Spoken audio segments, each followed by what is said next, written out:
Now comes the alternate exterior angles.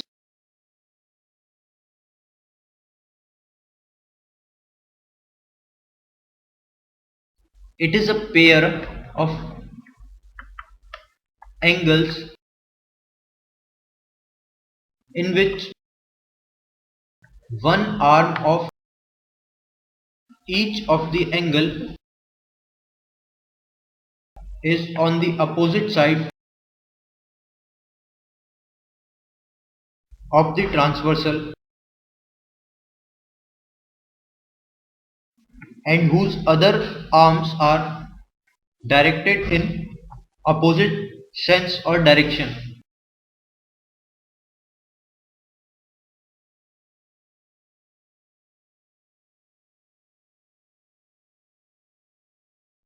Then those angles form a pair of alternate exterior angles. Let us see a diagram. These are two lines L and M, and a transversal X. Line X intersect these two lines at two distinct points O and O dash. Then according to the definition, first of all I will mark these angles as angle 1, angle 2, angle 3, angle 4, angle 5, angle 6, angle 7, angle 8. According to the definition of alternate exterior angles, checking various pairs of the angles formed in this diagram, we find that angle 1 and angle 7 are alternate exterior angles because their one arm are on the opposite side of the transversal. The arm which I am highlighting for angle 7 and the arm which I am highlighting for angle 1 are on the opposite side of the transversal X. You can see that these two arms lie on the opposite side of the transversal X, and their other arm as it is shown for angle 7 and this arm for angle 1, these two arms are directing towards opposite direction. Alright, if this arm is directing in this direction, then the remaining arm of angle 1 is directing in just opposite direction of the corresponding arm of angle 7. Then according to the definition, angle 1 and angle 7 forms a pair of alternate exterior angles. First of all, it is clear that for two angles to be alternate exterior angles, they must be exterior angles. So exterior angles are angle 1 and angle 2 and angle 7 and angle 8. Now alternate exterior means those angles whose one arm are in the opposite direction or on the opposite side of transversal and the other arms are directing in opposite direction. Similarly, this is one pair of alternate exterior angles, and angle 2 and angle 8 is also one of the pair of alternate exterior angles. These are only two pairs of alternate exterior angles. Now we will discuss the concept of transversal for two parallel lines. Till now we have discussed the concept of transversal for two lines about which we don't know either they are parallel or not. All the cases which we have discussed till now, in those diagrams the line L and M may or may not be parallel. We don't know about their nature. Alright, now we are specifically discussing about a transversal intersecting two parallel lines. For this we must know some definitions and some important points regarding parallel lines, two parallel lines. Suppose line L and line M are two parallel lines. Then I have discussed about the concept of parallel lines.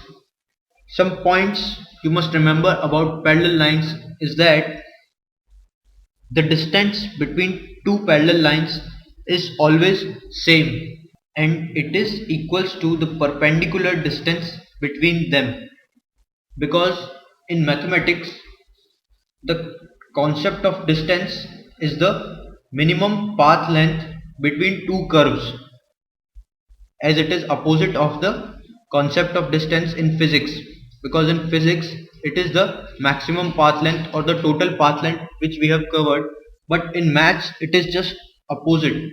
In maths the concept of distance between two curves is the minimum distance between two curves.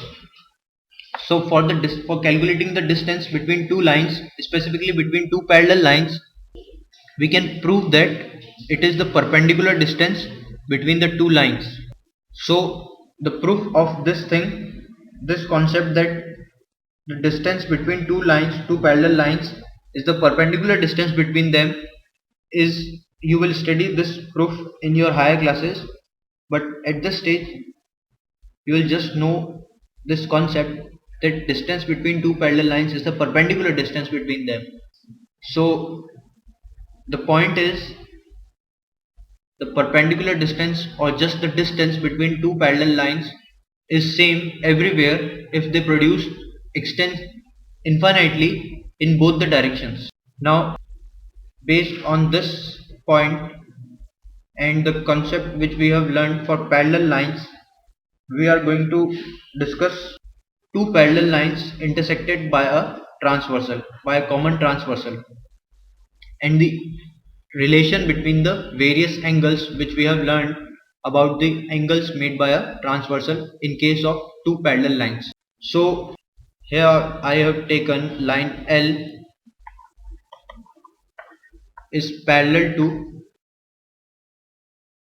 line M, and X is any transversal. X is a line which acts as a transversal for the two parallel lines L and M. X is any transversal for these two lines L and M. I'll mark some angles as angle 1, angle 2, angle 3 and angle 4. Similarly angle 5, 6, 7 and angle 8. Now the points which we have to remember about the various pairs of angle in case of two parallel lines intersecting by a common transversal are that pair of alternate interior or exterior angles are equal. Pairs of alternate, both interior and exterior, either alternate interior angle or alternate exterior angle, are equal. So alternate interior angles are angle 3 and angle 5 are alternate interior angle. That's why angle 3 and angle 5 are equal. This is known as pair of alternate, because they form a pair of alternate interior angle. A dot I dot A means alternate interior angles. Similarly, angle 4 and angle 6 are also equal, as they are also a pair of alternate interior angles. Similarly, alternate exterior angles are the pair of angles which are forming the alternate exterior angles are also equal. So angle 1 is equals to angle 7 and angle 2 is equals to angle 8, as they form pair of alternate exterior angles. A dot E dot A means alternate exterior angles.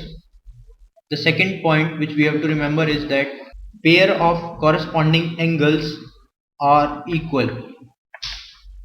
These conditions are only for the case when two parallel lines are intersecting by a common transversal. If we know surely about that two lines are parallel and they are intersecting by a common transversal, then only these results we can conclude. The second point is pair of corresponding angles are equal. So in our diagram, angle 1 is equals to angle 5 because they form a pair of corresponding angles. Similarly, angle 2 is equals to angle 6, and angle 3 is equals to angle 7, and angle 4 is equals to angle 8.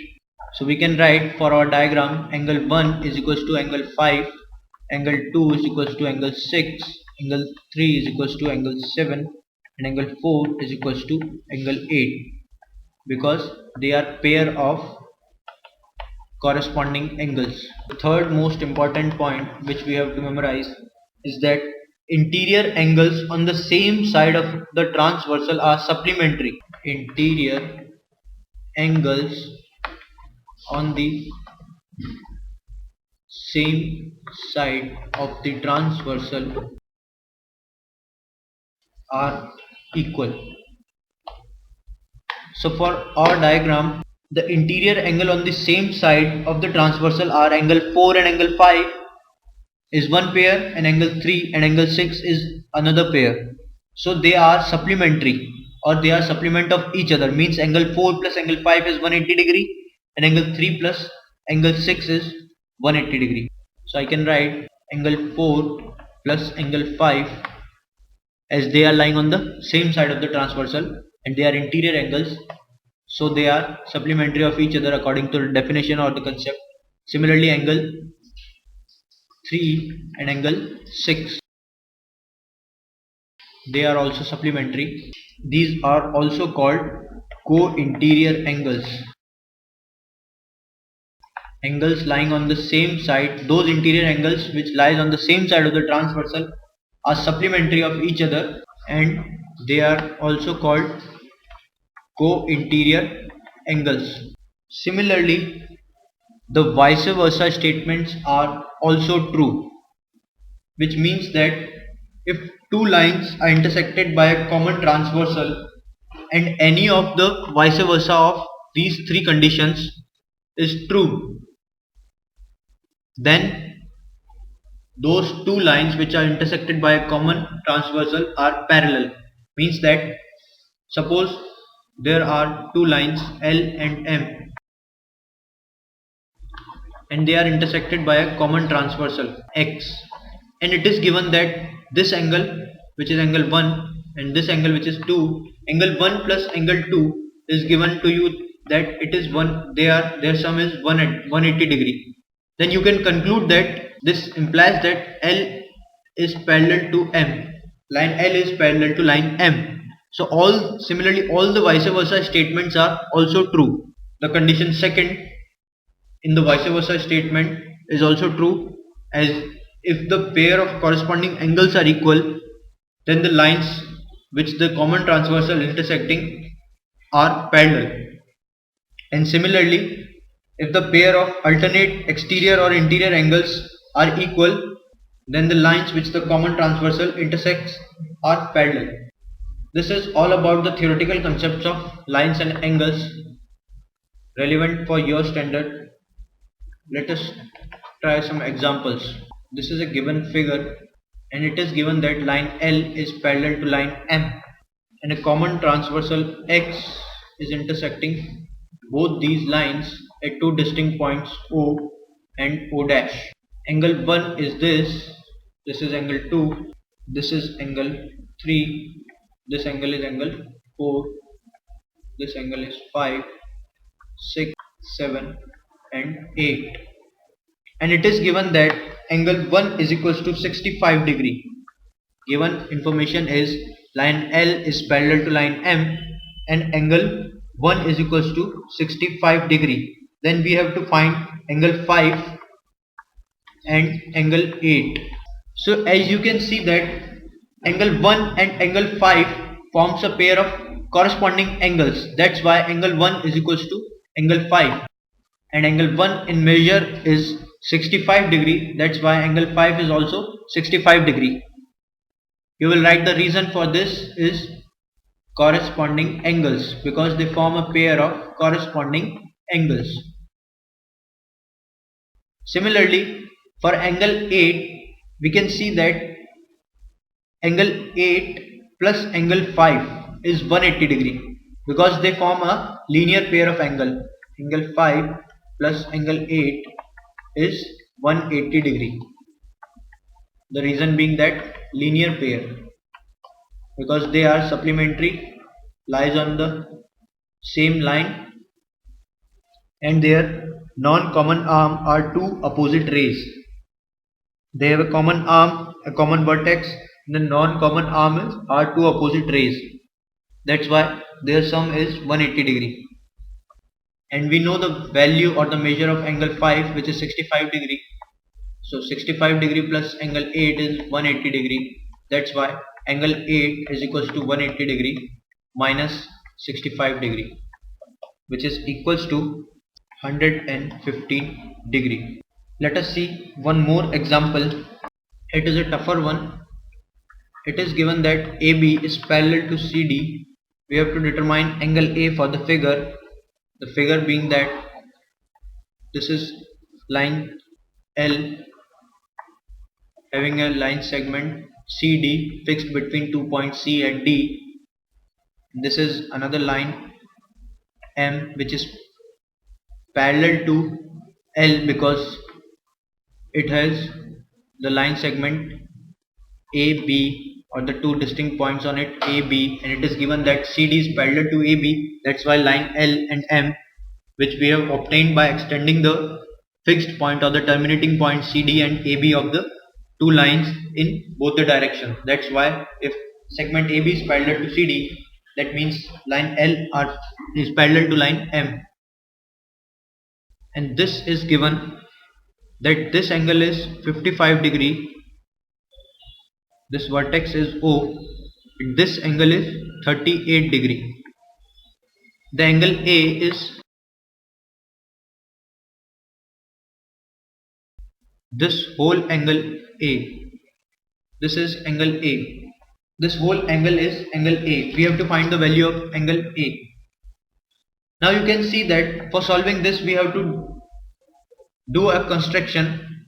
We have to draw a line, suppose N, parallel to line L and M passing through point O. Now as L and M are parallel and N is parallel to L, by construction we can claim that I divide this angle A in two parts, this angle as angle 1 and this angle as angle 2. I can claim that angle 1 is equals to 38 degree because these are alternate interior angles for line N and M. The reason being that angle 1 is equals to 38 degree is they are pair of alternate interior angles for parallel lines N and M. That's why they are equal. Similarly, angle 2 is equals to 55 degree. The reason being same, it is pair of alternate interior angles for lines which are parallel L and N. That's why they are equal. And angle A, as we can see that we have divided it in two parts, angle A and angle 1 and angle 2 is equals to angle 1 plus angle 2. That means 38 degree plus 55 degree. It is equals to 93 degree. So we have calculated the value of angle A using the concepts of alternate interior angles, and it is equals to 93 degree. So for your standard, I think lines and angles is over. You can attempt all the questions based on these concepts.